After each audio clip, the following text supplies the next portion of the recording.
Hey everyone, I want to talk about this diagram. Some parts of this diagram may look familiar if you've seen the diminished series, especially the one about the three essences, mind, body, and spirit. But you may also recognize other symbols from even further back. These 5 symbols here representing the 5 notch chords that occur in a major scale, something we talked about in the harmonic functions series.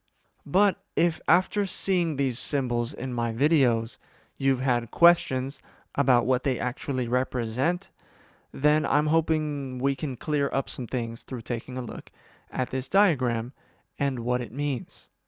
So to understand this diagram, let's just start building it. We start out with a triangle, each point representing the diminished essences, mind, body, and spirit. I've talked about these in my diminished series. These 3 diminished entities each have their own special position in relation to a tonal center. Let's take a look. First, let's lay out 3 diminished chords. Now, let's overlay just a 7-note major scale. Now, the first thing I want to point out is we can see that each diminished chord has notes that fall within the scale. If we look at that first diminished, we can see that this diminished chord has 2 notes that are in the scale, the notes Do and La. The way that this diminished chord fits into and around the scale is what gives it its function in relation to the key. This particular relationship to the key is what we're going to call mind. So this is the mind diminished. Our next diminished fits into our key like this, with the notes Mi and So in the scale.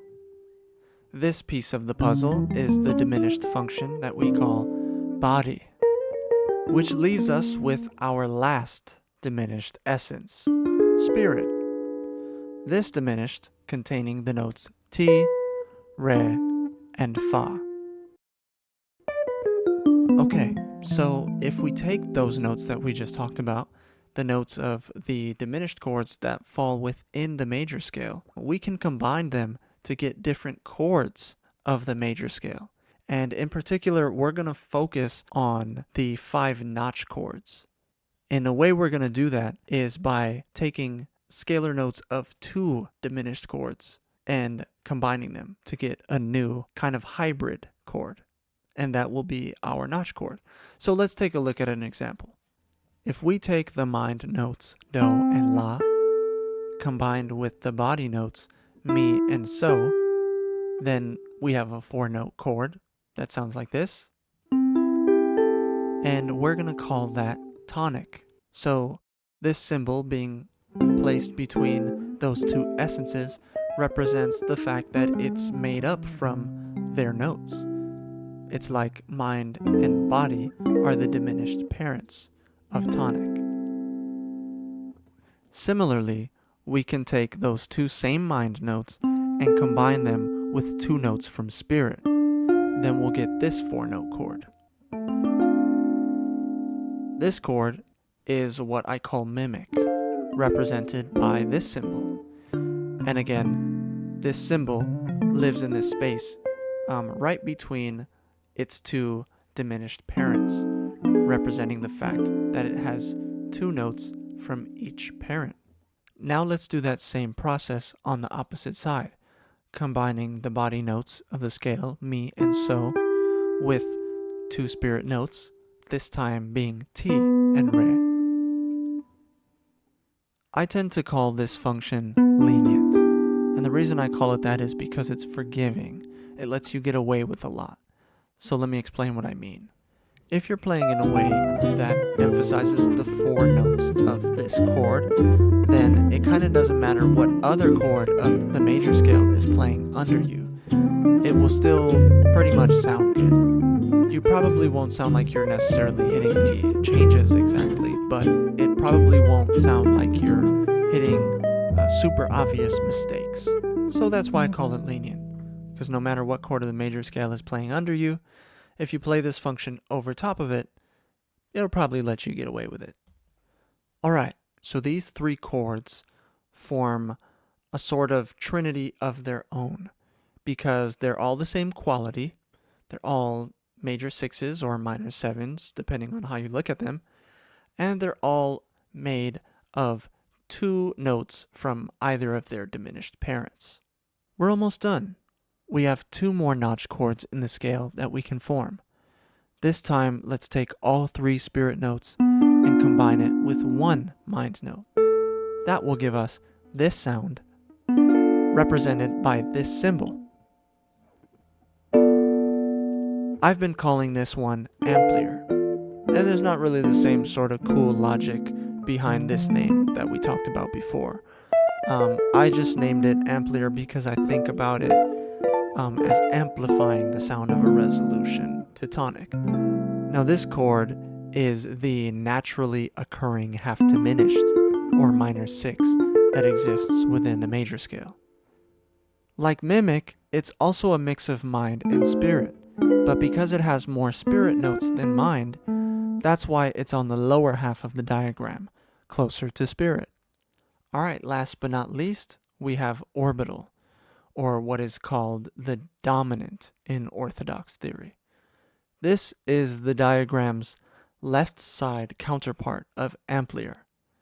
Similarly to Leniant, it's a mix of body and spirit, but since it has 3 spirit notes and only 1 body note, it goes closer to spirit on the lower portion of the diagram, and it sounds like this.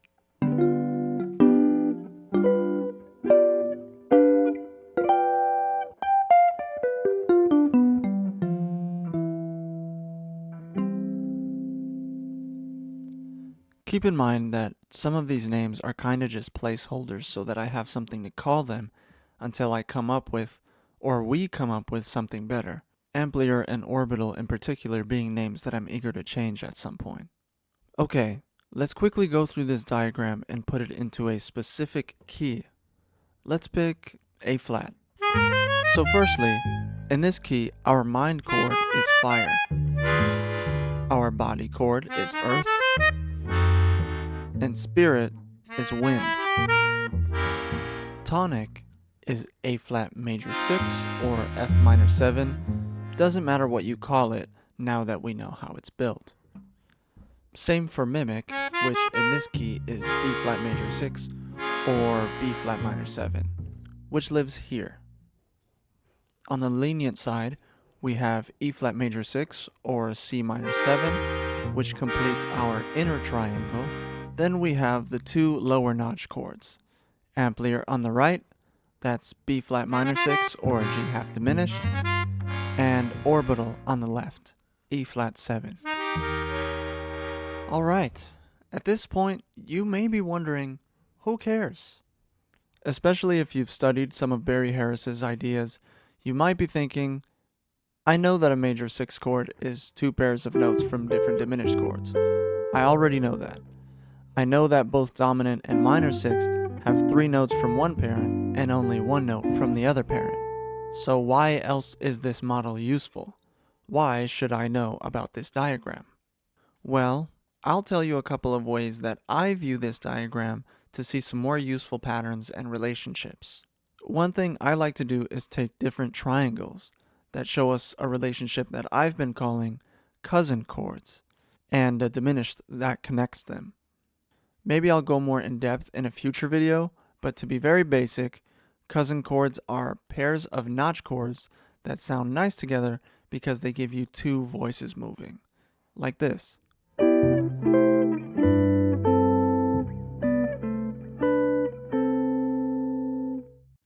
So if we take this triangle here, for example, we have these 2 notch chords which are cousins, and we can use this diminished chord to connect them, which is a sound that you've definitely heard before. Let's look at the other examples of this. The same relationships exist here in this triangle.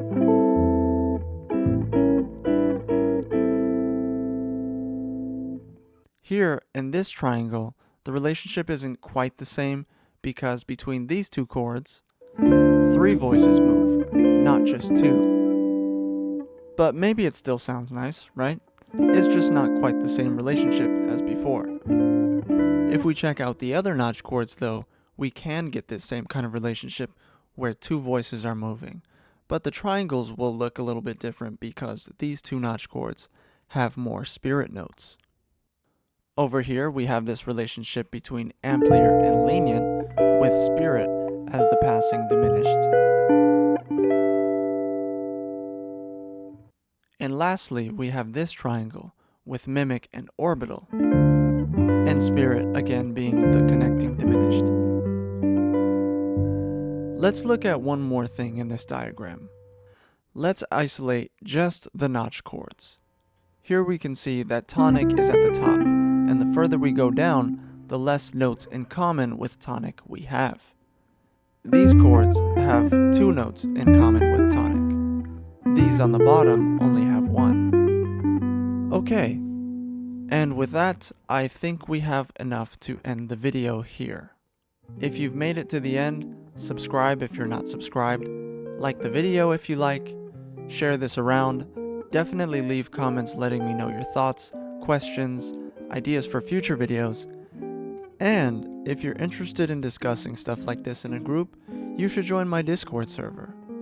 You'll get a better view of how these ideas develop, and I'll be uploading a bunch of videos that you never see because they're unlisted, just for talking about stuff with the Discord folks, who, by the way, are in there now working on some really cool stuff. So join that, the link will be in the description. Alright everyone, go do some tonomancy and create something great.